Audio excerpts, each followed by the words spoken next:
കൊല്ലത്തെ കുട്ടിയുടെ മരണത്തിൽ പ്രതിഷേധം ശക്തമാവുകയാണ്. കോവൂർ കുഞ്ഞുമോൻ MLA നമുക്കൊപ്പം ചേരുന്നുണ്ട് തത്സമയം. നമസ്കാരം ശ്രീ കോവൂർ കുഞ്ഞുമോൻ, ഗുഡ് മോർണിംഗ്. നമസ്കാരം. നമ്മളുടെ ഈ സംഭവം വളരെ നിർഭാഗ്യകരമാണ്, അക്കാര്യത്തിൽ ഒരു സംശയമില്ല. പക്ഷേ എനിക്ക് ഒരു സംശയം, അങ്ങോട്ടുള്ളൊരു വിയോജിപ്പും, അങ്ങ് MLA ആയൊരു മണ്ഡലത്തിൽ ഇങ്ങനെ സംഭവിക്കാൻ പാടുണ്ടോ?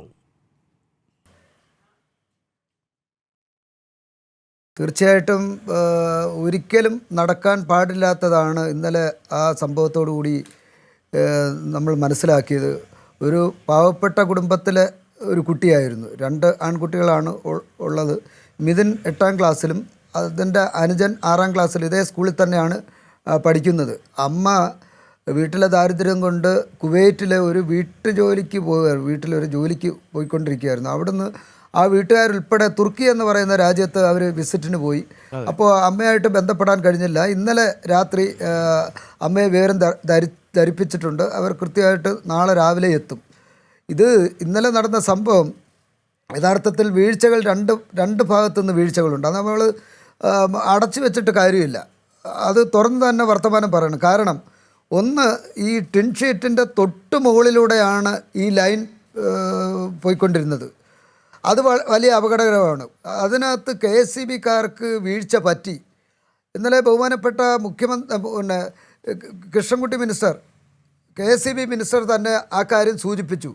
KSEBക്ക് വീഴ്ച പറ്റി, ആ വീഴ്ച അംഗീകരിക്കുന്നുമുണ്ട്. എന്നാൽ സ്കൂളിന് വീഴ്ച പറ്റിയിട്ടുണ്ടോ? സ്കൂളിന് വീഴ്ച പറ്റിയിട്ടുണ്ട്.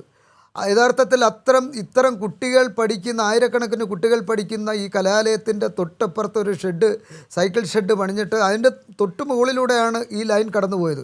അത് ശ്രദ്ധക്കുറവിൻ്റെ ഭാഗമായിട്ടാണ്. എന്തായാലും ആര് എന്ത് തെറ്റ് ചെയ്താലും ഒരിക്കലും കേരളീയ സമൂഹം അത് അംഗീകരിക്കില്ല.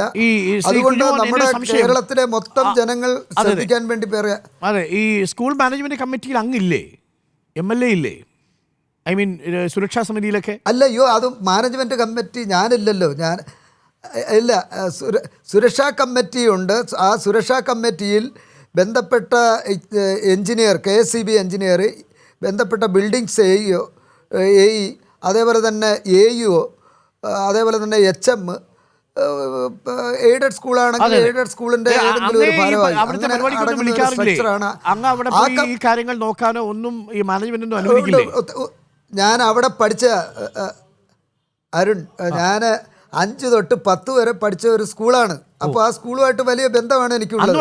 ഞാൻ മാത്രമല്ല, കേരളത്തിലെ ശൂർനാട് കുഞ്ഞമ്പിള്ള സാറ്, അല്ല, നമ്മൾ ഈ ഹാളിൽ പോയി പരിപാടിയിൽ പങ്കെടുത്തിട്ട് പോവുകയാണ്. നമ്മൾ ഗ്രൗണ്ടിലോട്ട് ഇറങ്ങുന്നില്ലല്ലോ. അത് ഒരു ജനപ്രതിനിധികൾ ഇറങ്ങാറില്ല. അത് മന്ത്രിയാകട്ടെ മറ്റാരും ആകട്ടെ, ഈ ഗ്രൗണ്ടിലാണ് ഈ സംഭവം. ഈ സ്കൂളിന് അകത്തുള്ള ഹാളിലാണ് ഞങ്ങൾ പോയി പരിപാടി നടത്തി. പിന്നെ അടുത്ത പരിപാടിക്ക് അങ്ങ് പോവുകയാണല്ലോ. അപ്പോൾ ഇത് ശ്രദ്ധയിൽ വന്നില്ല. അത് മാത്രമല്ല, 40 വർഷത്തിന് മുകളിൽ ഉണ്ട് ഈ ലൈൻ വലിച്ചിട്ട്, അത്രയും പഴക്കമുണ്ട്. അത് അധികാരികൾ ശ്രദ്ധിച്ചില്ല എന്നുള്ളതാണ് ഞങ്ങൾക്ക് ഇന്നലത്തെ കിട്ടിയ റിപ്പോർട്ട് പ്രകാരം അറിയാൻ കഴിഞ്ഞത്. വേദനയാണ്. മിഥുൻ്റെ ശ്രദ്ധ കുറവുണ്ട്. അത് വീഴ്ചയായിട്ട് അംഗീകരിക്കണം. മാനേജ്മെന്റിനുള്ളിൽ ചില അഭിപ്രായങ്ങളൊക്കെ കേൾക്കുന്നത് മാനേജ്മെന്റും ഇവരെല്ലാം തമ്മിൽ അങ്ങോട്ടും ഇങ്ങോട്ടും ഒക്കെ ചില പ്രശ്നങ്ങളാണ്, ആഭ്യന്തര പ്രശ്നങ്ങൾ. കാരണം ഇതൊന്നും നോക്കാനില്ല. അവിടുത്തെ ടോയ്ലറ്റൊക്കെ വളരെ മോശമായി കിടക്കുന്നു, അവിടുത്തെ സാഹചര്യങ്ങളൊക്കെ മോശമാണ് എന്ന തരത്തിലുള്ള റിപ്പോർട്ടുകൾ കൂടി ഉണ്ടല്ലോ ശ്രീ കോവൂർ കുഞ്ഞുമോൻ. അതിനെ പറ്റി എനിക്കറിയില്ലല്ലോ. അത് തീർച്ചയായിട്ടും അത് മാനേജ്മെൻറ്റും അധ്യാപകരുമായിട്ട് അങ്ങനെ ഒരു ഈർഷ്യ ഉണ്ടെന്ന് എനിക്കിതേവരെ ബോധ്യപ്പെട്ടിട്ടില്ല. അങ്ങനെ ബോധ്യപ്പെട്ടിട്ടുണ്ടെങ്കിൽ ഞാനിത് കർശനമായി ഇടപെട്ടേനും. ഞാൻ പഠിച്ചു വളർന്നു. എൻ്റെ അടുത്ത് ഒരാൾ പോലെ ഈ കാര്യം ശ്രദ്ധയിൽപ്പെടുത്തിയിട്ടുണ്ടെങ്കിൽ ബന്ധപ്പെട്ടവരുമായി ഞാനിത് സംസാരിച്ച് അത് ക്ലിയർ ചെയ്തേനെ. അങ്ങനെ ഒരു ഫാൾട്ടുണ്ട്, എന്നെ ആരും അറിയിച്ചില്ല.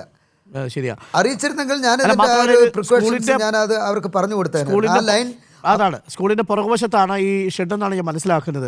സാധാരണ അവിടെ വരുന്ന ആളുകൾ പുറകുവശത്തേക്ക് പോകേണ്ട സാഹചര്യമില്ല. ഇത് എയ്ഡഡ് സ്കൂളായതുകൊണ്ട് അതുകൊണ്ട് അതിനകത്തൊരു കാര്യമുണ്ട്. Thank you Shri Kovoor Kunjumon. എന്തായാലും അതിനകത്ത് ഗുരുതരമായിട്ടുള്ള വീഴ്ചയാണ് സംഭവിച്ചിരിക്കുന്നത്. KSEBക്കും ഒപ്പം തന്നെ മാനേജ്മെന്റിനും ഇതിന്റെ ഭാഗത്തു നിന്നും ഗുരുതരമായ വീഴ്ച സംഭവിച്ചിട്ടുണ്ട് എന്ന് തന്നെയാണ് കോവൂർ കുഞ്ഞുമോൻ MLA പറഞ്ഞത്. ഇങ്ങനൊരു വിവരം തന്നെ ഇത്രയും കാലമായിട്ട് അറിയിച്ചിട്ടില്ല എന്നുകൂടിയാണ് കോവൂർ കുഞ്ഞുമോൻ MLA ഇപ്പോൾ പറയുന്നത്.